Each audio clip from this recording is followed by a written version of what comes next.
Ladies and gentleman, ರಾಜ್ಯದಲ್ಲಿ ಮತ್ತೆ ಮುನ್ನೆಲೆಗೆ ಬಂದಿರುವಂತಹದ್ದು ಬ್ಯಾನರ್ ಬಡಿದಾಟ. ಅದರಲ್ಲೂ ಬಳ್ಳಾರಿ ನಗರದ ಶಾಸಕ ಭರತ್ ರೆಡ್ಡಿ ಹಾಗೆ ಬಿಜೆಪಿ ಶಾಸಕ ಜನಾರ್ದನ ರೆಡ್ಡಿ ಅವರ ಪ್ರತಿಷ್ಠೆಯ ಸಮರವಾಗಿ ಪರಿಗಣಿಸಿದಂತಹ ಬ್ಯಾನರ್ ಬಡಿದಾಟ ದಿನಕ್ಕೊಂದು ತಿರುವನ್ನ ಪಡ್ಕೊಳ್ತಾ ಇದೆ.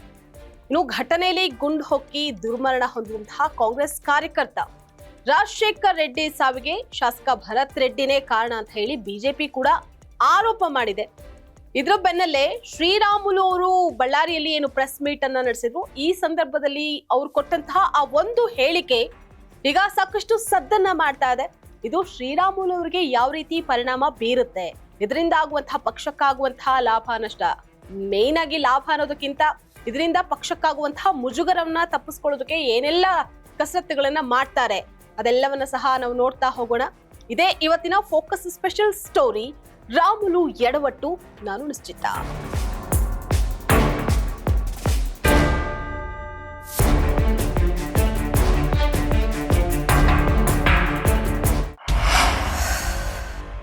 ಕಾಂಗ್ರೆಸ್ ಕಾರ್ಯಕರ್ತ ರಾಜಶೇಖರ್ ರೆಡ್ಡಿ ಅವರ ಸಾವಿಗೆ ಶಾಸಕ ಭರತ್ ರೆಡ್ಡಿ ಅವರೇ ಕಾರಣ ಅಂತ ಹೇಳಿ ಬಿಜೆಪಿ ಆರೋಪ ಮಾಡಿತು. ಇದನ್ನೇ ಅಸ್ತ್ರ ಮಾಡಿಕೊಂಡಂತಹ ರೆಡ್ಡಿ ಸಹೋದರರು ಹಾಗೆ ಅವರ ಆಪ್ತರು ಏನಿದ್ರು, ಶ್ರೀರಾಮುಲು ಅವರು ಬಳ್ಳಾರಿಯಿಂದ ಬೆಂಗಳೂರಿಗೆ ಪಾದಯಾತ್ರೆಯನ್ನ ಮಾಡೋದಕ್ಕೂ ಸಹ ಮುಂದಾದ್ರು. ಇನ್ನು ಆ ಹೋರಾಟಕ್ಕೆ ಬೆಂಗಳೂರು ಚಲೋ ಅಂತ ಹೇಳಿ ಕೂಡ ಹೆಸರು ಇಟ್ರು. ಆದ್ರೆ ಈ ಹೋರಾಟವನ್ನ ಮಾಡೋದಕ್ಕೂ ಮುಂಚಿತವಾಗಿ ಶ್ರೀರಾಮುಲು ಅವರು ಕೊಟ್ಟಂತಹ ಆ ಒಂದು ಹೇಳಿಕೆ, ಪ್ರೆಸ್ ಮೀಟ್ ನಲ್ಲಿ ಕೊಟ್ಟಂತಹ ಆ ಒಂದು ಹೇಳಿಕೆ ಭಾರಿ ಎಡವಟ್ಟನ್ನ ಮಾಡ್ಕೊಂಡಿರುವಂತಹದವರು. ಬಳ್ಳಾರಿ ನಗರದಲ್ಲಿ ಭರತ್ ರೆಡ್ಡಿ ಶಾಸಕರಾದ ಮೇಲೆ ಡ್ರಗ್ಸ್ ಹಾಗೆ ಇತರೆ ಮಾದಕ ದ್ರವ್ಯಗಳ ಹಾವಳಿ ಮಿತಿ ಮೀರಿದೆ, ಇದಕ್ಕೆ ನೇರವಾಗಿ ಭರತ್ ರೆಡ್ಡಿ ಅವರೇ ಕಾರಣ ಅಂತ ಹೇಳಿದ್ರು. ಜೊತೆಗೆ ಡ್ರಗ್ಸ್ ಸೇವಿಸಿದಂತಹ ಗ್ಯಾಂಗ್ ಏನಿದೆ ಅದು ಬಾಲಕಿಯ ಮೇಲೆ ಅತ್ಯಾಚಾರ ಎಸಗಿದೆ ಅಂತ ಕೂಡ ಹೇಳಿದ್ರು. ಇಷ್ಟಕ್ಕೆ ನಿಲ್ಲಿಸದೆ ಆ ಸಂತ್ರಸ್ತ ಬಾಲಕಿಯ ಹೆಸರು ಕೂಡ ಬಿ ಶ್ರೀರಾಮುಲು ಅವರು ಹೇಳಿದ್ರು. ಇದು ರಾಮುಲು ಅವರಿಗೆ ಕಂಟಕವಾಗಿ ಕೂಡ ಪರಿಣಮಿಸಿದೆ. ಪೋಕ್ಸೋ ಕೇಸ್ ಕೂಡ ದಾಖಲಾಗಿದೆ. ಈಗ ತಪ್ಪಿನ ಅರಿವಾದ ಬಳಿಕ ಶ್ರೀರಾಮುಲು ಅವರು ಕ್ಷಮೆ ಕೂಡ ಯಾಚಿಸಿದ್ದಾರೆ. ಈ ಕುರಿತಂತೆ ಕಂಪ್ಲೀಟ್ ಆಗಿ ನಾವು ಡೀಟೇಲ್ಸ್ ಗಳನ್ನ ಕೂಡ ನೋಡ್ತಾ ಹೋಗೋಣ. ಶ್ರೀರಾಮುಲು ಅವ್ರ ಮೇಲೆ ಕೇಸ್ ಕೊಟ್ಟಿದ್ದಾರೆ ಅಂತ ಹೇಳಿ ಕಾನೂನು ಪ್ರಕಾರ ಅದನ್ನ ನಾವು ಫೇಸ್ ಮಾಡ್ತೀವಿ. ಇನ್ನೊಬ್ರು ಪೋಕ್ಸ್ಕೋ ಅಕ್ಯೂಸ್ಡ್ ಇದಾರಲ್ಲ ಅವ್ರ ಪಾರ್ಟಿನಲ್ಲಿ, ಅವ್ರ ಬಗ್ಗೆ ಯಾಕೆ ಹೇಳಲ್ಲ ಇವರು? ವೀರ ವಿಶ್ಲಂದ ಮಾತಾಡ್ಬಿಟ್ರು. ಹುಡುಗಿನ ಕುಟುಂಬದ ಪರಿಸ್ಥಿತಿ ಇವತ್ತು ಏನಾಗ್ತದೆ? ನನ್ನಿಂದ ತಪ್ಪಾಗಿದ್ದಕ್ಕೋಸ್ಕರವಾಗಿ ನಾನು ಕ್ಷಮೆ ಯಾಚನೆಯನ್ನು ಕೇಳ್ತಾ ಇದ್ದೇನೆ. ನಾನು ಬಹಳ ಕ್ಲಿಯರ್ ಆಗಿ, ಅದಕ್ಕಿಂತ ದೊಡ್ಡ ಮಾತು ಯಾವ್ದಿಲ್ಲಲ್ಲ. ಅಲ್ಲಲ್ಲ, ಒಂದು ಮಾತು ಅರ್ಥ ಮಾಡ್ಕೊಂಡು, ನಾನು ಇವತ್ತು ಆ ಸಂತ್ರಸ್ತ ಕುಟುಂಬಕ್ಕೆ ನನ್ನಿಂದ ಏನು ನೋವಾಗಿದೆನೋ ಆ ನೋವಾದಂಥ ಕುಟುಂಬಕ್ಕೆ ಅದು ನನ್ನ ಮಗಳಂದೇಳಿ ತಿಳ್ಕೊಂಡಿದ್ದೀನಿ. ಹಂಗಾಗಿ ಆ ತಾಯಿಗೆ ನಾನು ಕ್ಷಮೆ ಯಾಚನೆಯನ್ನು ಕೇಳ್ತೀನಿ. ಇದ್ರ ಬಗ್ಗೆ ಮತ್ತಷ್ಟು ಅಪ್ಡೇಟಿಂಗ್ ಡೀಟೇಲ್ಸ್ ನೀಡ್ತಾ ಹೋಗೋದಕ್ಕೆ ನನ್ನ ಕೊಲೀಗ್ ಶಿವು ನನ್ನ ಜೊತೆ ನೇರ ಸಂಪರ್ಕದಲ್ಲಿ ಜಾಯಿನ್ ಆಗಿದ್ದಾರೆ. ಶಿವು, ಈಗಾಗಲೇ ಏನು ರಾಮುಲು ಅವರಿಗೆ ಇದ್ರ ಬಗ್ಗೆ ಮೊದಲೇ ಗೊತ್ತಿರ್ಲಿಲ್ವಾ? ಅವರು ಸಚಿವರಾಗಿದ್ದಂಥವ್ರು, ಗೊತ್ತಿದ್ದು ಕಾಂಗ್ರೆಸ್ ಮೇಲಿನ ಆಕ್ರೋಶದ ಭರದಲ್ಲಿ ಎಡವಟ್ಟನ್ನ ಮಾಡ್ಕೊಂಡ್ರು ಅಂತ ಅನ್ಸುತ್ತೆ ಅಲ್ವಾ ಶಿವು? ಎಸ್ ನಿಶ್ಚಿತ. ಬಳ್ಳಾರಿ ಬ್ಯಾನರ್ ಬಡಿದಾಟ ಯಾವ ವಿಚಾರವಾಗಿ ಎಲ್ಲಿಗೆ ಬಂದು ನಿಂತ್ಕೊಂಡಿದೆ ಅನ್ನೋದನ್ನ ಗಮನಿಸಬಹುದು. ಈಗ ಮಾಜಿ ಸಚಿವ ಬಿ ಶ್ರೀರಾಮುಲು ಕೊಟ್ಟಂತ ಒಂದೇ ಒಂದು ಹೇಳಿಕೆ, ಒಂದೇ ಒಂದು ಮಾತು ಇವತ್ತು ಸಂಕಷ್ಟಕ್ಕೆ ಸಿಲುಕಿರುವಂತದ್ದು. ಅಂದ್ರೆ ಫೋಕ್ಸೋ ಪ್ರಕರಣ ದಾಖಲಾಗಿದೆ ಮಾಜಿ ಸಚಿವ ಶ್ರೀರಾಮುಲು ವಿರುದ್ಧ. ಅಂದ್ರೆ ಮಾತಿನ ಭರದಲ್ಲಿ ಹೆಂಗ್ ಬೇಕಂಗ್ ಮಾತನಾಡುವಂತ ಸಂದರ್ಭದಲ್ಲಿ ಏನ್ ಮಾತನಾಡ್ತಾ ಇದ್ದೀವಿ, ಏನ್ ಮಾತನಾಡ್ಬೇಕು ಅನ್ನುವಂತಹ ಲೆಕ್ಕಾಚಾರ ಇಲ್ಲದೆ ನಾಲಿಗೆಗೆ ಲಗಾಮು ಹಾಕದೆ ಮಾತನಾಡಿದ್ರೆ ಏನಾಗತ್ತೆ ಅನ್ನೋದಕ್ಕೆ ಈಗ ಸದ್ಯಕ್ಕಿರೋದು ಶ್ರೀರಾಮುಲು ಮಾತನಾಡದಂತ ಒಂದೇ ಒಂದು ಹೇಳಿಕೆ. ಅಂದ್ರೆ ಫೋಕ್ಸೋ ಪ್ರಕರಣ ಈಗ ದಾಖಲಾಗಿರೋದ್ರಿಂದ ಎಲ್ಲೋ ಒಂದು ಕಡೆ ಮಾಡಿದ್ರು ಮಹಾರಾಯ ಅನ್ನೋ ಹಾಗೆ, ಏನೋ ಮಾಡೋಕ್ ಹೋಗಿ ಏನೋ ಮಾಡಿದ್ರು ಅನ್ನೋ ಆಗುತ್ತಲ್ಲ, ಆ ರೀತಿಯಾಗಿ ಇವತ್ತು ಶ್ರೀರಾಮುಲು ತಗಳ ಹಾಕೊಂಡಿದ್ದಾರೆ. ಅಂದ್ರೆ ಇದೇ ನಾರಾ ಭರತ್ ರೆಡ್ಡಿ ಅವರ ಬೆಂಬಲಿಗರ ವಿರುದ್ಧ ಆಕ್ರೋಶ ಭರಿತ ಮಾತುಗಳನ್ನಾಡುವಂತ ಸಂದರ್ಭದಲ್ಲಿ ಡ್ರಗ್ಸ್ ಸೇವನೆ ಮಾಡ್ತಾರೆ, ಇದರ ಜೊತೆಗೆ ಕ್ರೈಮ್ ರೇಟ್ ಜಾಸ್ತಿ ಆಗಿದೆ, ಶಾಸಕರಾದ ನಂತರದಲ್ಲಿ ಇಡೀ ಕ್ಷೇತ್ರದಲ್ಲೇ ಕೂಡ ಹಿಡಿತಾ ಇಲ್ಲ, ಹೆಂಗ್ ಬೇಕಂಗ್ ದಬ್ಬಾಳಿಕೆ ಆಗ್ತಾ ಇದೆ, ದೌರ್ಜನ್ಯಗಳಾಗ್ತಾ ಇದೆ, ಎಲ್ಲವೂ ಮಿತಿಮೀರಿ ಹೋಗ್ತಾ ಇದೆ, ಬಾಲಕಿಯರ ಮೇಲೆ ರೇಪ್ಗಳಾಗ್ತಿದಾವೆ ಅನ್ನುವಂತ ಭರದಲ್ಲಿ ಮಾತನಾಡಿದ್ರು. ಅದಾದ ನಂತರದಲ್ಲಿ ಆ ಒಂದು ಹುಡುಗಿಯ ಹೆಸರು ಅಥವಾ ವಿಳಾಸ ಅವೆಲ್ಲವನ್ನೂ ಕೂಡ ಮಾಧ್ಯಮದವರ ಮುಂದೆ ಹೇಳಿಕೆನ ಕೊಟ್ಟುಬಿಟ್ಟಿದ್ರು. ಅಂದ್ರೆ ಯಾವುದೇ ವಿಚಾರಕ್ಕೆ, ಅದು ಫೋಕ್ಸೋ ಕೇಸ್ಗೆ ಸಂಬಂಧಪಟ್ಟ ಹಾಗೆ ಆ ಹೆಸರುಗಳನ್ನ ಕಾನೂನು ವಿಚಾರಕ್ಕೆ ಸಂಬಂಧಪಟ್ಟ ಹಾಗೆ ಹೇಳೋ ಹಾಗಿಲ್ಲ, ಅವೆಲ್ಲವೂ ಕೂಡ ಕಾನೂನು ಬಾಹಿರ. ಹಾಗಾಗಿ ಈಗ ಏನೋ ಮಾತನಾಡುವಂತ ಭರದಲ್ಲಿ ಮಾತನಾಡಿ ಇಕ್ಕಟ್ಟಿಗೆ ಸಿಲುಕಿಸಿಕೊಂಡಿದ್ದಾರೆ. ಈಗ ಅವರ ಮೇಲೆ ಫೋಕ್ಸೋ ಕೇಸ್ ದಾಖಲಾಗಿದೆ. ಮಾತನಾಡುವಂತ ಭರದಲ್ಲಿ ಈ ರೀತಿಯಾಗಿ ಮಾತನಾಡಿ ಈಗ ಇಕ್ಕಟ್ಟಿಗೆ ಸಿಲುಕಿರುವಂತದ್ದು. ಅಂದ್ರೆ ಕಾಂಗ್ರೆಸ್ನಲ್ಲಿ, ಬಿಜೆಪಿಯಲ್ಲಿ ಅಥವಾ JDS ನಲ್ಲಿ ಯಾವುದೇ ರಾಜಕೀಯ ಪಕ್ಷದಲ್ಲೂ ಕೂಡ ಈ ಜನಪ್ರತಿನಿಧಿಗಳು ಮಾತನಾಡುವಂತ ಸಂದರ್ಭದಲ್ಲಿ ಹೆಂಗ್ ಬೇಕು ಹಂಗ ಮಾತನಾಡ್ತಾರೆ. ಏನ್ ಹೇಳ್ಬೇಕು, ಏನ್ ಹೇಳ್ಬಾರ್ದು, ನಾವು ಒಬ್ಬ ಜನಪ್ರತಿನಿಧಿಯಾಗಿ ಯಾವ ರೀತಿ ಮಾತನಾಡ್ಬೇಕು, ಜನರಿಗೆ ಏನ್ ಸಂದೇಶ ಕೊಡ್ತೀವಿ, ಜನ ನಮ್ಮನ್ನ ಆಯ್ಕೆ ಕಳಿಸಿರೋದು ಯಾಕೆ, ಇವ್ಯಾವುದು ಕೂಡ ತಲೆಗೆ ಬರೋದಿಲ್ಲ. ಒಟ್ಟಲ್ಲಿ ರಾಜಕೀಯ ದ್ವೇಷ, ರಾಜಕೀಯ ಯುದ್ಧ, ರಾಜಕೀಯ ವಾಗ್ಯುದ್ಧ, ಆ ಕ್ಷೇತ್ರ ಕಳ್ಕೊಂಡಿರುವಂತ ಆಕ್ರೋಶ ಭರಿತ ಮಾತುಗಳು, ಆ ಕ್ಷೇತ್ರದಲ್ಲಿ ಆಗ್ತಾ ಇರುವಂತ ಚಟುವಟಿಕೆಗಳಾಗಿರ್ಬಹುದು, ಆ ಕ್ಷೇತ್ರ ತನ್ನ ಹಿಡಿತದ ಇಲ್ಲ ಅನ್ನೋದಾಗಿರ್ಬೋದು, ಕ್ಷೇತ್ರದಲ್ಲಿ ನನ್ನ ಪ್ರಾಮುಖ್ಯತೆ ಇಲ್ಲ ಅನ್ನೋದಾಗಿರ್ಬೋದು, ಕ್ಷೇತ್ರದಲ್ಲಿ ನನ್ನ ಕಡೆ ಗಣಿಸಿದ್ದಾರೆ ಅನ್ನುವಂಥದ್ದಾಗಿರ್ಬೋದು, ಕ್ಷೇತ್ರದಲ್ಲಿ ಜನ ಬೆಂಬಲ ಇಲ್ಲ ಅನ್ನುವಂಥದ್ದಾಗಿರ್ಬೋದು, ಈ ಎಲ್ಲಾ ವಿಚಾರವನ್ನ ಲೆಕ್ಕಾಚಾರ ಹಾಕದೇನೆ ಈ ರೀತಿ ಮಾತನಾಡ್ತಾರಲ್ಲ, ಇದು ಎಲ್ಲೋ ಒಂದು ಕಡೆ ಇತ್ತೀಚಿನ ದಿನದಲ್ಲಿ ಯಥೇಚ್ಛವಾಗಿ, ಅದರಲ್ಲೂ ಕೂಡ ಜನಪ್ರತಿನಿಧಿಗಳೇ ಈ ರೀತಿಯಾಗಿ ಮಾತನಾಡುವಂಥದ್ದು, ಮಾಧ್ಯಮದವ್ರ ಮುಂದೆ ಮಾನ ಕಳ್ಕೊಳ್ಳುವಂತ ಹೇಳಿಕೆಯನ್ನ ಕೊಡುವಂಥದ್ದು ಕೂಡ ಗಮನಿಸ್ತಾ ಇದ್ವಿ. ಇದೆಲ್ಲವನ್ನ ನೋಡ್ತಾ ಇದ್ರೆ ಶ್ರೀರಾಮುಲು ಈಗ ಈ ರೀತಿಯಾಗಿ ಮಾಡಿದ್ದು ಮಹಾರಾಯ ಅನ್ನೋ ಹಾಗೆ ಇಕ್ಕಟ್ಟಿಗೆ ಸಿಲುಕೊಂಡಿದ್ದಾರೆ ನಿಶ್ಚಿತ. ಎಸ್ ಶಿವು, ಒಂದು ಬ್ಯಾನರ್ ಬಡಿದಾಟದಿಂದ ಆರಂಭ ಆಗಿದ್ದು, ಅದರಲ್ಲಿ ಒಂದು ಜೀವ ಕೂಡ ಬಲಿಯಾಯಿತು. ಅದಾದ ಬಳಿಕ ಫೋಕ್ಸೋ ಕೇಸ್ಗೆ ಸಂಬಂಧಪಟ್ಟಂತೆ ಶ್ರೀರಾಮುಲು ಕೊಟ್ಟಂತಹ ಎಡವಟ್ ಹೇಳಿಕೆ, ಇದು ಅವರ ರಾಜಕೀಯ ಜೀವನದ ಮೇಲೆ ಯಾವ ರೀತಿ ಪರಿಣಾಮ ಬೀರಬಹುದು ಅಂತ ನೋಡೋದಾದ್ರೆ? ಎಸ್ ನಿಶ್ಚಿತ, ಈಗಾಗಲೇ ಬಳ್ಳಾರಿಯಲ್ಲಿ ಸುಮಾರು ವರ್ಷಗಳ ಹಿಂದೆ ಬಿಜೆಪಿ ಪ್ರಾಬಲ್ಯ ಕೂಡ ಇತ್ತು. ಅಲ್ಲಿ ಗಾಲಿ ಜನಾರ್ದನ ರೆಡ್ಡಿ ಆಗಿ ಸಹೋದರರು, ಶ್ರೀರಾಮುಲು ಇವರ ಪ್ರಾಬಲ್ಯ ಜಾಸ್ತಿ ಇತ್ತು. ಇವರ ಅಧಿಕಾರ, ಇವರ ಆಡಳಿತ ಎಲ್ಲವೂ ಕೂಡ ಯಥೇಚ್ಛವಾಗಿತ್ತು. ಕಾಲ ಕಳೆದಂತೆ ಅಲ್ಲಿ ಕಾಂಗ್ರೆಸ್ ಒಕ್ಕರ್ಸ್ಕೊಳ್ತಾ ಇದ್ದಂತೆ ಕಾಂಗ್ರೆಸ್ ಕೂಡ ಆ ಭಾಗದಲ್ಲಿ ತಮ್ಮ ಪ್ರಾಮುಖ್ಯತೆಯನ್ನು ಹೆಚ್ಚಿಗೆ ಮಾಡ್ಕೊಳ್ತಾ ಇತ್ತು. ಆ ಭಾಗದಲ್ಲೂ ಕೂಡ ಕಾಂಗ್ರೆಸ್ ಜನಸಂಖ್ಯೆ, ಸಂಘಟನೆ, ಕಾರ್ಯಕರ್ತರು ಎಲ್ಲವನ್ನೂ ಕೂಡ ಯಥೇಚ್ಛವಾಗಿ ಬೆಳೆಸ್ಕೊಳ್ಳುವಂಥದ್ದು, ಹೋರಾಟಗಳಾಗಿರ್ಬೋದು, ಎಲ್ಲವನ್ನೂ ಕೂಡ ಅಂದ್ರೆ ಆ ಭಾಗದಲ್ಲಿ ಕಾಂಗ್ರೆಸ್ ಬೇರೂರೋದಕ್ಕೆ ಏನೇನು ಕೆಲಸ ಕಾರ್ಯಗಳನ್ನ ಮಾಡಬಹುದು ಅವೆಲ್ಲವನ್ನೂ ಕೂಡ ಚಾಚೂ ತಪ್ಪದೆ ಸಂಘಟನಾತ್ಮಕವಾಗಿ ಮಾಡಿದ್ದು ಕೂಡ ಇದೆ. ಈಗ ಸದ್ಯಕ್ಕಂತೂ ಈ ಬಳ್ಳಾರಿ ಕಾಂಗ್ರೆಸ್ ತೆಕ್ಕೆಗಿರೋದ್ರಿಂದ ಇಲ್ಲಿ ಗಾಲಿ ಜನಾರ್ದನ ರೆಡ್ಡಿ ಅವರಾಗಿರ್ಬೋದು, ಸಹೋದರರಾಗಿರ್ಬೋದು, ಶ್ರೀರಾಮುಲು ಆಗಿರ್ಬೋದು. ಯಾಕಂದ್ರೆ ಶ್ರೀರಾಮುಲು ಅವ್ರಿಗೆ ಕಳೆದ ವಿಧಾನಸಭಾ ಚುನಾವಣೆ, ಲೋಕಸಭಾ ಚುನಾವಣೆಯಲ್ಲಿ ಹೀನಾಯ ಸೋಲ್ ಕೂಡ ಆಗಿದೆ. ಆ ಸೋಲಿನ ಹತಾಶೆಯಲ್ಲಿ ಹಿಂಗ್ ಮಾತನಾಡಿದ್ರ ಅನ್ನೋದು ಕೂಡ ಪ್ರಶ್ನೆ ಮಾಡಬಹುದು. ಯಾಕಂದ್ರೆ ಈಗ ರಾಜಕೀಯ ವಿಚಾರಕ್ಕೆ ಸಂಬಂಧಪಟ್ಟ ಹಾಗೆ ರಾಜಕೀಯವಾಗಿ ಇದನ್ನು ಯಾವ ರೀತಿ ಅವರು ತೆಗೆದುಕೊಳ್ತಾರೆ, ರಾಜಕೀಯದಲ್ಲಿ ಇದನ್ನ ಏನ್ ರೀತಿ ಆಗ್ಬೋದು, ಮಾತಿನ ಬರದಲ್ಲಿ ಮಾತನಾಡೋದ್ರಿಂದ ಇಲ್ಲಿ ಬಿಜೆಪಿಯವರು ಕೂಡ ದೊಡ್ಡ ಮಟ್ಟದಲ್ಲೇ ಹೋರಾಟ ಮಾಡೋದಕ್ಕೆ ಮುಂದಾಗಿದ್ರು. ಬಳ್ಳಾರಿಯಿಂದ ಬೆಂಗಳೂರಿಗೆ ಪಾದಯಾತ್ರೆ ಮಾಡೋದಕ್ಕೆ, ಅದು ಬೆಂಗಳೂರು ಚಲೋ ಅನ್ನೋದು ಲೆಕ್ಕಾಚಾರ ಇಟ್ಕೊಂಡು ಮಾಡಕ್ ಹೋಗಿದ್ರು. ಈಗ ಈ ಮಾತುಗಳು, ಈ ರಾಮುಲು ಕೊಟ್ಟಂತ ಒಂದೇ ಒಂದು ಮಾತು, ಒಂದೇ ಒಂದು ಹೇಳಿಕೆ ಇದೆಯಲ್ಲ, ಇದು ಬಿಜೆಪಿಗರಿಗೆ ಕೂಡ ಎಲ್ಲ ಒಂದ್ ಕಡೆ ಮುಜುಗರ ಉಂಟು ಮಾಡುವಂಥದ್ದು. ಇದರಿಂದ ಕಾಂಗ್ರೆಸ್ ಕೂಡ ಒಂದ್ ಕಡೆ ಅಸ್ತ್ರ ಸಿಕ್ಕಂತಾಗಿದೆ. ಇಲ್ಲಿ ಬಳ್ಳಾರಿ ಬ್ಯಾನರ್ ಬಡಿದಾಟದಲ್ಲಿ ಆಡಳಿತ ಪಕ್ಷವನ್ನ ತರಾಟೆ ತೆಗೆದುಕೊಂಡಿದ್ದಂತ ವಿರೋಧ ಪಕ್ಷದವರಿಗೆ ಈಗ ವಿರೋಧ ಪಕ್ಷದವರು, ಅದೇ ಶ್ರೀರಾಮುಲು ಕೊಟ್ಟಿರುವಂತ ಹೇಳಿಕೆ ಆಡಳಿತ ಪಕ್ಷಕ್ಕೆ ಇಲ್ಲ ಒಂದ್ ಕಡೆ ಆಹಾರವಾಗಿ ಸಿಕ್ಬಿಟ್ಟಿದ್ದಾರೆ. ಇದರಿಂದ ಈ ರಾಜಕೀಯ ವಿಚಾರವಾಗಿ ಅಂದ್ರೆ ನೀವು JDS ಅಂದ್ರೆ ಹಾಸನ ಕ್ಷೇತ್ರದಲ್ಲಿ ರೇವಣ್ಣ ಅವರ ಮೇಲೆ ಆದಂತ ಆರೋಪಗಳು, ರೇವಣ್ಣ ಅವರ ಮೇಲೆ ಆದಂತ ಕೇಸ್ಗಳು ದಾಖಲಾಗಿರೋದನ್ನು ಗಮನಿಸಿರಿ. ನೀವು ಯಾವ ರೀತಿ ಆಯ್ತು, ಕೊನೆಗೆ ಏನಾಯ್ತು, ಕೋರ್ಟ್ ಅವ್ರಿಗೆ ಎಲ್ಲಾ ಅವ್ರ ಮೇಲೆ ಇದ್ದಂತ ಕೇಸ್ಗಳನ್ನ ವಜಾ ಮಾಡ್ತು. ಹಾಗಾಗಿ ರಾಜಕೀಯವಾಗಿ ಯಾವುದೇ ಕೇಸನ್ನು ಹೆಂಗ ಬೇಕಾದ್ರೂ ಕೂಡ ತೆಗೆದುಕೊಳ್ಬಹುದು, ಹೆಂಗ್ ಬೇಕಾದ್ರೂ ಕೂಡ ತಿರುಚಬಹುದು, ಅಥವಾ ಆ ವಿಚಾರವಾಗಿ ಜನಸಾಮಾನ್ಯರ ಮೇಲೆ ಹೆಂಗ್ ಬೇಕಾದ್ರೂ ಕೂಡ ಪರಿಣಾಮ ಕೂಡ ಬೀರಬಹುದು. ಈಗ ಇದೇ ವಿಚಾರವಾಗಿ ಫೋಕ್ಸೋ ವಿಚಾರಕ್ಕೆ ಸಂಬಂಧಪಟ್ಟಂತೆ ಮುಂದಿನ ದಿನದಲ್ಲಿ ಏನಾದ್ರೂ ಕೂಡ ಅರೆಸ್ಟ್ ಆಗುವಂತ ಸಾಧ್ಯತೆಗಳಾಗಿರ್ಬೋದು, ಅಥವಾ ಬೇರೆಯದೇ ಲೆಕ್ಕಾಚಾರ ಶ್ರೀರಾಮುಲು ಮೇಲೆ ಆಗಿದ್ದೇ ಆದಲ್ಲಿ ಇವೆಲ್ಲವೂ ಕೂಡ ಬಿಜೆಪಿಗೆ ಹಿನ್ನಡೆ ಆಗುತ್ತೆ. ಇದರ ಜೊತೆಗೆ ರಾಮುಲು ಅವರ ಕ್ಷೇತ್ರ, ರಾಮುಲು ಅವರ ರಾಜಕೀಯ ವಿಚಾರ, ಅವರ ರಾಜಕೀಯ ವರ್ಷಗಳು, ಇಷ್ಟು ವರ್ಷಗಳ ಕಾಲ ನಡ್ಕೊಂಡು ಬಂದಂತ ರಾಜಕೀಯ ಹಾದಿ ಇದೆಯಲ್ಲ, ಇದಕ್ಕೂ ಕೂಡ ಮೈನಸ್ ಪಾಯಿಂಟ್ ಆದ್ರೂ ಆಗಬಹುದು, ಹೇಳೋದಕ್ಕಾಗೋದಿಲ್ಲ.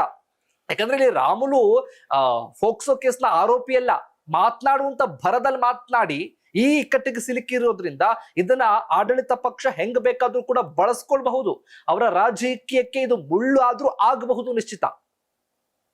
ಎಸ್, ನೀವ್ ಹೇಳ್ತಾ ಇದ್ರಿ ಆಲ್ಮೋಸ್ಟ್ ರಾಜಕೀಯ ಅಂತ ಅಂದ್ರೆ ವ್ಯಕ್ತಿಗತವಾಗಿ ಆತನ ಮೇಲೆ ಎಷ್ಟು ಪರಿಣಾಮ ಬೀರುತ್ತೋ ಹಾಗೆ ಪಕ್ಷದ ಮೇಲೂ ಕೂಡ ಪರಿಣಾಮ ಬೀರುತ್ತೆ ಸಹಜವಾಗಿ.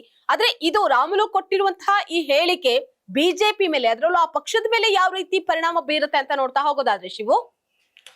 ಎಸ್ ನಿಶ್ಚಿತ, ಈಗಾಗಲೇ ಕೂಡ ಗ್ಯಾರಂಟಿ ವಿಚಾರಕ್ಕೆ ಸಂಬಂಧಪಟ್ಟ ಹಾಗೆ ಸರ್ಕಾರದಲ್ಲಿ ಸರ್ಕಾರವನ್ನ ರಚನೆ ಮಾಡಿರುವಂತ ಕಾಂಗ್ರೆಸ್ ವಿರೋಧ ಪಕ್ಷದ ಸ್ಥಾನದಲ್ಲಿರುವಂತ ಬಿಜೆಪಿ, ಇದರ ಜೊತೆಗೆ ಮೈತ್ರಿ ಮಾಡಿಕೊಂಡಿರುವಂತ JDS. ಈಗ ಆಡಳಿತ ಪಕ್ಷವನ್ನ ಹೆಂಗಾದ್ರೂ ಮಾಡಿ ಇಕ್ಕಟ್ಟಿಗೆ ಸಿಲುಕಿಸಬೇಕು, ತರಾಟೆ ತೆಗೆದುಕೊಳ್ಬೇಕು ಅಂತ ಈಗಾಗಲೇ ವಿರೋಧ ಪಕ್ಷ ಆಗಿರುವಂತ ಬಿಜೆಪಿಯಲ್ಲೇ ಸಮರ್ಥವಾದಂತ ನಾಯಕರಿಲ್ಲ, ಸಮರ್ಥವಾದಂತ ಲೆಕ್ಕಾಚಾರಗಳಿಲ್ಲ, ಸಮರ್ಥವಾದಂತ ವಿರೋಧವನ್ನ ಮಾಡೋದಕ್ಕೂ ಕೂಡ ಆಗ್ತಾ ಇಲ್ಲ. ಇಂಥ ಸಂದರ್ಭದಲ್ಲಿ ಸಿಕ್ಕಂತ ಅಸ್ತ್ರ ಏನಪ್ಪಾ ಅಂತ ಅಂದ್ರೆ ಇದೇ ಬ್ಯಾನರ್ ಬಡಿದಾಟ ಬಳ್ಳಾರಿಯಲ್ಲಿ. ಅದು ಒಬ್ಬ ಕಾರ್ಯಕರ್ತನ ಕೊಲೆಯಲ್ಲಿ ಅಂತ್ಯ ಆಗಿರುವಂತ ವಿಚಾರ. ಇದನ್ನ ಯಾವ ರೀತಿ ಬಳಕೆ ಮಾಡ್ಕೊಳ್ಬೇಕು, ಹೆಂಗ್ ಬಳಕೆ ಮಾಡ್ಕೊಳ್ಬೇಕು ಅನ್ನುವಂತ ಲೆಕ್ಕಾಚಾರದಲ್ಲಿ ಕೂಡ ಒಂದಷ್ಟು ಪ್ಲಾನ್ ಮಾಡ್ಕೊಂಡಿದ್ರು. ಇದಕ್ಕೆ ಕೇಂದ್ರದ ನಾಯಕರು ಕೂಡ ಸಪೋರ್ಟ್ ಕೂಡ ಕೊಟ್ಟಿದ್ರು. ಈಗ ನಾವು ಸರ್ಕಾರವನ್ನ ಹೆಂಗಾದ್ರೂ ಲಾಕ್ ಮಾಡಬಹುದು ಅಂತ ಲೆಕ್ಕಾಚಾರ ಹಾಕದಂತ ಬಿಜೆಪಿ ಈಗ ರಾಮುಲು ಅವರಿಂದ ಎಲ್ಲೋ ಒಂದು ಕಡೆ ಡ್ಯಾಮೇಜ್ ಆದ್ರೂ ಆಗಬಹುದು, ಬಿಜೆಪಿಗೆ ಡ್ಯಾಮೇಜ್ ಆದ್ರೂ ಆಗಬಹುದು.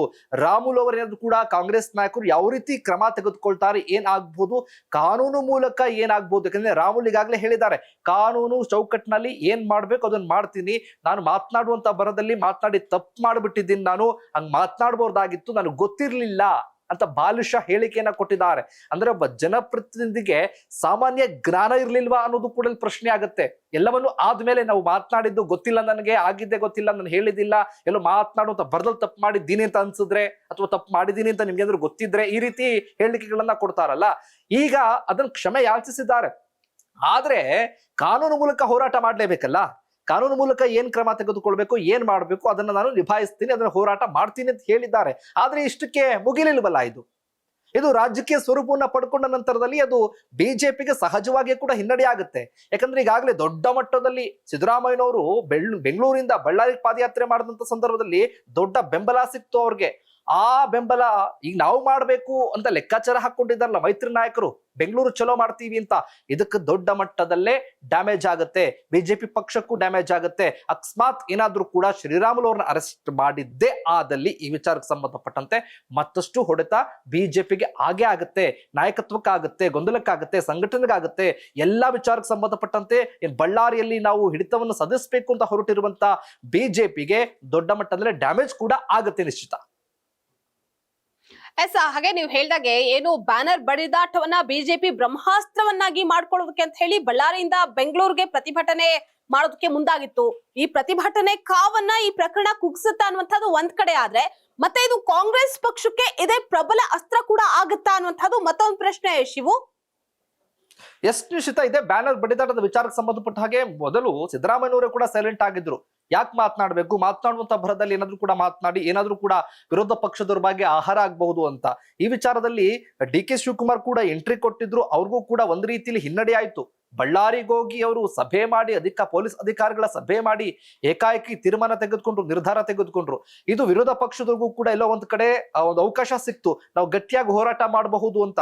ಅದಾದ ನಂತರ ಕುಮಾರಸ್ವಾಮಿ ಅವರು ಎಂಟ್ರಿ ಕೊಡ್ತಾರೆ. ಕುಮಾರಸ್ವಾಮಿ ಅವ್ರ ಜೊತೆ ಒಂದು ನಾಯಕರ ಜೊತೆ ದೊಡ್ಡ ಮಟ್ಟದಲ್ಲಿ ನಾವು ಹೋರಾಟ ಮಾಡೋದಕ್ಕೆ ಅವಕಾಶ ಸಿಕ್ತು ಅಂತ ಹೇಳಿ ಆಡಳಿತ ಪಕ್ಷವನ್ನ ತರಾಟೆ ತೆಗೆದುಕೊಳ್ತಾರೆ. ಗಾಲಿ ಜನಾರ್ದನ ರೆಡ್ಡಿ ಅವರು ರೊಚ್ಚಿಗೇಳ್ತಾರೆ, ಅವರ ಸಹೋದರರು ಕೂಡ ರೊಚ್ಚಿಕೊಳ್ತಾರೆ. ಆ ಸಂದರ್ಭದಲ್ಲೇ ಕೂಡ ಈ ಕಾಂಗ್ರೆಸ್ ಸರ್ಕಾರವನ್ನ, ಆಡಳಿತ ಪಕ್ಷವನ್ನ ಏನಾದ್ರೂ ಮಾಡಿ ಕಟ್ಟು ಹಾಕಬಹುದು ಇದೇ ಬಳ್ಳಾರಿ ಬ್ಯಾನರ್ ವಿಚಾರಕ್ಕೆ ಸಂಬಂಧಪಟ್ಟಂತೆ ಅಂತ ಲೆಕ್ಕಾಚಾರ ಹಾಕೊಂಡಿದ್ರು ಬಿಜೆಪಿಗರು. ಆದ್ರೆ ಯಾವಾಗ ಶ್ರೀರಾಮುಲು ಈ ರೀತಿಯ ಬಾಲಿಶ ಹೇಳಿಕೆಯನ್ನ ಕೊಡ್ತಾರಲ್ಲ, ಇಲ್ಲಿ ಯೂಟರ್ನ್ ಆಯ್ತು. ಇಲ್ಲಿ ಆಡಳಿತ ಪಕ್ಷಕ್ಕೆ ವರ್ಕೌಟ್ ಆಯ್ತು. ಅಂದ್ರೆ ಕಾಯ್ತಾ ಇದ್ರು, ಏನಾದ್ರೂ ಸಿಕ್ಕಿದ್ರೆ ಸಾಕು, ನಮ್ಗೆ ಇದನ್ನ ಬಚಾವಾಗ್ಬೇಕು, ಇದನ್ನ ನಾವೆಲ್ಲ ಸೈಡ್ ಲೈನ್ ಮಾಡಬೇಕು, ನಮ್ಗೇನಾದ್ರೂ ಬೇಕು ಅನ್ನೋದನ್ನ ಆಡಳಿತ ಪಕ್ಷದವ್ರು ಕಾಯ್ತಾ ಇದ್ರು. ಹಾಗಾಗಿ ಈ ಶ್ರೀರಾಮುಲು ಕೊಟ್ಟಿರುವಂತ ಹೇಳಿಕೆಯಿಂದ ಆಡಳಿತ ಪಕ್ಷದವ್ರಿಗೂ ಕೂಡ ಒಂದು ಅಸ್ತ್ರ ಸಿಕ್ಕಂತ ಆಗಿದೆ. ನೀವು ಅಸ್ತ್ರವನ್ನ ಪ್ರಯೋಗ ಮಾಡ್ತೀರಾ, ನಾವು ಪ್ರತ್ಯಾಸ್ತ್ರವನ್ನ ಪ್ರಯೋಗ ಮಾಡ್ತೀವಿ, ನೀವು ಏನ್ ಬೇಕಾದ್ರೂ ಮಾಡಿ, ನಾವು ಮಾಡ್ತೀವಿ ಅನ್ನೋ ಲೆಕ್ಕಾಚಾರಕ್ಕೆ ಇಲ್ಲಿ ಆಡಳಿತ ಪಕ್ಷಕ್ಕೂ ಕೂಡ ವರ್ಕೌಟ್ ಆಯ್ತು. ಶ್ರೀರಾಮುಲು ಅವರಿಂದ ಆಡಳಿತ ಪಕ್ಷದವ್ರಿಗೂ ಕೂಡ ಒಂದ್ ರೀತಿಯಲ್ಲಿ ಒಂದು ಶಕ್ತಿ ಸಿಕ್ಕಂತಾಯ್ತು. ನೀವೇನಾದ್ರೂ ಹೋರಾಟ ಮಾಡ್ತೀರಾ, ಏನ್ ಮಕ್ಕಳು ಮಾಡಿ ಪಾದಯಾತ್ರೆ ಮಾಡ್ತೀರಾ, ಮಾಡಿ, ನಾವು ಮಾಡ್ತೀವಿ, ಏನ್ ಬೇಕಾದ್ರೂ ಮಾಡಬಹುದು, ಆಡಳಿತ ಸರ್ಕಾರ ನಮ್ಮ ಕೈಯಲ್ಲಿದೆ ಅನ್ನೋದು ಕೂಡ ಇದೆ. ಇದರ ಜೊತೆಗೆ ನೀವು ಹೋರಾಟ ಮಾಡೋದು ಬೇಡ, ನಾವು ಯಾವುದೇ ಆಕ್ಷನ್ಸ್ ತೆಗೆದುಕೊಳ್ಳೋದಿಲ್ಲ ಅಂತ ಹೇಳಿ ಏನ್ ಬೇಕಾದ್ರೂ ಕೂಡ ಮಾತುಕತೆ ಆಗ್ಬಹುದು, ಹೊಂದಾಣಿಕೆ ರಾಜಕೀಯ ಕೂಡ ಆದ್ರೂ ಆಗಬಹುದು. ಹೇಳೋದಕ್ಕೆ ಆಗೋದಿಲ್ಲ, ಏನ್ ಬೇಕಾದ್ರೂ ಆಗ್ಬಹುದು, ಆಗುವಂತ ಸಾಧ್ಯತೆಗಳು ಕೂಡ ದಟ್ಟವಾಗಿದೆ ನಿಶ್ಚಿತ. ನಾವು ಕೊನೆಯದಾಗಿ ಶಿವು, ಮುಖ್ಯವಾಗಿ ನಾವು ಗಮನಿಸಬೇಕಾಗಿರುವಂತಹ ವಿಚಾರ ಏನಪ್ಪಾ ಅಂತಂದ್ರೆ, ರಾಜಕೀಯ ನಾಯಕರಿಗೆ ಈ ಅಹಂಕಾರ ಅಥವಾ ನಿರ್ಲಕ್ಷ್ಯ, ಮೈ ಮರವು ಅನ್ನುವಂಥದ್ದು ಯಾಕೆ ಅನ್ನುವಂತಹ ಪ್ರಶ್ನೆ. ಇದು ನಿಜಕ್ಕೂ ಕೂಡ ಅಧಿಕಾರ ದರ್ಪ, ಆಡಳಿತ ದರ್ಪ, ಅಥವಾ ಸರ್ಕಾರ ಇದೇ ನಮ್ದು, ಅಥವಾ ನಾವೇ ಎಲ್ಲ, ನಾವೇ ರಾಜರು, ನಮ್ಮಿಂದಾನೇ ಎಲ್ಲ, ಈ ಒಂದು ಆಲೋಚನೆ ಇತ್ತೀಚಿನ ದಿನದಲ್ಲಿ ಎಲ್ರಿಗೂ ಬಂದ್ಬಿಟ್ಟಿದ್ಯಾ ಅನ್ನುವಂತ ಪ್ರಶ್ನೆ. ಯಾಕಂದ್ರೆ ಮಾಗಡಿ ಶಾಸಕರಾಗಿರುವಂತ HC ಬಾಲಕೃಷ್ಣ ಅವರು ಮಾತನಾಡುವಂತ ಸಂದರ್ಭದಲ್ಲಿ ತಹಶೀಲ್ದಾರ್ ಅವರಿಗೆ ನಾನು ಜನರ ಹತ್ರ ಚಪ್ಪಲಿ ಹೊಡಿತೀನಿ ಅನ್ನುವಂತ ಮಾತನ್ನ ಹೇಳ್ತಾರೆ. ಅದು ಎಷ್ಟು ಸರಿ? ಇದು ಒಬ್ಬ ಜನಪ್ರತಿನಿಧಿ, ಜನರು ಆಯ್ಕೆ ಮಾಡಿರುವಂತ ಒಬ್ಬ ನಾಯಕ, ಜನಸೇವಕ ಆತ, ಅವನು ಈ ರೀತಿ ಮಾತನಾಡಬಹುದಾ? ಇದರ ಜೊತೆಗೆ ಮೊನ್ನೆ ನಡೆದಂತ ಘಟನೆ ರಾಜೀವ್ ಗೌಡ ಅವ್ರ ಕೇಸು, ಮಹಿಳಾ ಅಧಿಕಾರಿಗೆ ಅವಾಚ್ಯ ಶಬ್ದಗಳಿಂದ ನಿಂದಿಸಿರುವಂಥದ್ದು, ದಂಗೆ ಎಬ್ಬರಿಸ್ತೀನಿ, ಚಪ್ಪಲಿ ಓಡಿಸ್ತೀನಿ, ಏನಾಗುತ್ತೆ ನೋಡ್ತೀರಾ ನೀವು, ಬೇರೆ ಬೇರೆ ಭಾಷೆಯನ್ನ ಬಳಸಿ ನಿಂದಿಸಿದಂತ ಘಟನೆ ಆಗಿರ್ಬೋದು, ಶ್ರೀರಾಮುಲು ಮಾತನಾಡಿರುವಂಥದ್ದಾಗಿರ್ಬೋದು. ಇವೆಲ್ಲ ನೋಡ್ತಾ ಹೋದ್ರೆ ಜನ ಆಯ್ಕೆ ಮಾಡಿ ಕಳಿಸಿರೋದು ಯಾಕೆ ಇವ್ರನ್ನ? ನಿಮ್ ಇಷ್ಟ ಬಂದಾಗ ಮಾತನಾಡಿ, ನಿಮ್ಮ ನಾಲಿಗೆಯಲ್ಲಿ ಇದೇನೋ ಎಲುಬಿಲ್ಲದ ನಾಲಿಗೆಯಲ್ಲಿ ಹೆಂಗ್ ಬೇಕಾದ್ರೂ ಮಾತನಾಡ್ಬೋದು, ಏನ್ ಬೇಕಾದ್ರೂ ಮಾತನಾಡ್ಬೋದು, ಅವಕಾಶ ಕೊಟ್ಟಿದ್ದಾರೆ. ಜನ ಅದನ್ನ ಸರಿಯಾಗಿ ಸದುಪಯೋಗ ಪಡಿಸ್ಕೊಳ್ಬೇಕು ಅನ್ನೋದನ್ನ ಮರೆತು ಅಧಿಕಾರ ದರ್ಪವನ್ನ ಮೆರೆಯೋದು ಎಷ್ಟರ ಮಟ್ಟಿಗೆ ಸರಿ ಅನ್ನುವಂಥದ್ದು.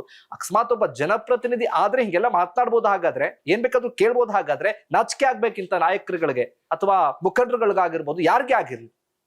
ಕಾನೂನು ಬಾಹಿರವಾಗಿ ಮಾತನಾಡೋದು, ಮೈಕ್ ಮುಂದೆ ಹೆಂಗ್ ಬೇಕಂಗ್ ಮಾತನಾಡೋದು, ಏನ್ ಬೇಕಾದ್ರೂ ಹೇಳ್ಬೋದು, ಪದ ಬಳಕೆಯನ್ನು ಸರಿಯಾದ ರೀತಿ ಬಳಕೆ ಮಾಡ್ಕೊಳ್ಬೇಕು. ಅದೇ ಒಬ್ಬ ಜನಪ್ರತಿನಿಧಿಗೆ ತಮ್ಮ ಸ್ಥಳೀಯ ಆ ಕ್ಷೇತ್ರದ ಜನರ ಚಪ್ಪಲಿ ಹೊಡಿತೀನಿ ಅಂತಂದ್ರೆ ಏನ್ ಮಾಡ್ತಾರೆ? ಆತನ ವಿರುದ್ಧ ಕೇಸ್ ಹಾಕಿಸ್ತಾರೆ. ಓ ಶಾಸಕರಿಗೆ ಹಿಂಗ್ ಮಾತನಾಡ್ಬಿಟ್ರ, ಹಂಗೆ ಅದೇ ಶಾಸಕ ಮಾತನಾಡಿದ್ರೆ ಏನೂ ಇಲ್ಲ. ಅದು ಇದಕ್ಕೆಲ್ಲ ಈಗಾಗಲೇ ನೀವು ಸರ್ಕಾರದವರು ದ್ವೇಷ ಭಾಷಣ, ಯಾರಾದ್ರೂ ಕೂಡ ಒಬ್ಬನಿಗೆ ಬೇರೆ ಉದ್ದೇಶ ಇಟ್ಕೊಂಡು ನೀವೇನಾದ್ರೂ ಕೂಡ ಅವನಿಗೆ ಈ ರೀತಿಯಾಗಿ ಬೈದು ಬಿಟ್ರೆ ಕಾಯ್ದೆ ಜಾರಿಗೆ ತಂದಿದ್ವಿ ನಾವು, ದ್ವೇಷ ಭಾಷಣ ಕಾಯ್ದೆ ಜಾರಿ ಮಾಡ್ತೀವಿ, ಅಂತವ್ರ ಮೇಲೆ ಕಾನೂನು ಕ್ರಮ ಜರುಗಿಸ್ತೀವಿ ಅಂತ. ಮೊದಲು ಕಾಂಗ್ರೆಸ್ನವರು ಈ ಕೇಸನ್ನ ತಮ್ಮ ಶಾಸಕರಿಗೆ, ತಮ್ಮ ಮುಖಂಡರಿಗೆ ಹಾಕಿ ತೋರಿಸ್ಬೇಕು. ನೀನ್ ಮಾಡ್ತಿರೋ ತಪ್ಪು ಅಂತ ಹೇಳ್ಬೇಕಲ್ಲ. ಸರ್ಕಾರ ಕೂಡ ಇದನ್ನ ಮಾಡಿ ಮೂಲೆಯಲ್ಲಿ ಬಿಸಾಕದಂಗೆ ಏನ್ ಬೇಕಾದ್ರೂ ಮಾಡ್ಬೋದು ಅಂದ್ರೆ ಬಿಜೆಪಿಗೆ ಮಾತ್ರ ಅಥವಾ JDS ಮಾತ್ರ ಈ ದ್ವೇಷ ಭಾಷಣ ಉಲ್ಲಂಘನೆ ಕಾನೂನು ಜಾರಿ ಮಾಡಿದ್ರೆ ಹಾಗಾದ್ರೆ ಏನ್ ಕ್ರಮ ಇದು? ಸರ್ಕಾರನು ಕೂಡ ಇದ್ರ ಬಗ್ಗೆ ಎಚ್ಚೆತ್ಕೊಳ್ಬೇಕಾಗತ್ತೆ. ಇಂಥ ನಾಯಕರ ವಿರುದ್ಧ ಕಠಿಣ ಕ್ರಮ ತೆಗೆದುಕೊಳ್ಬೇಕು. ಯಾಕಂದ್ರೆ ಕಾನೂನು ಬಾಹಿರವಾಗಿ ಹೆಂಗ್ ಬೇಕಂಗ್ ಮಾತನಾಡೋ ವಿರುದ್ಧವಾಗಿ ಏನ್ ಕ್ರಮ ತೆಗೆದುಕೊಳ್ತಾರೆ ಕಾದ್ ನೋಡ್ಬೇಕು ನಿಶ್ಚಿತ.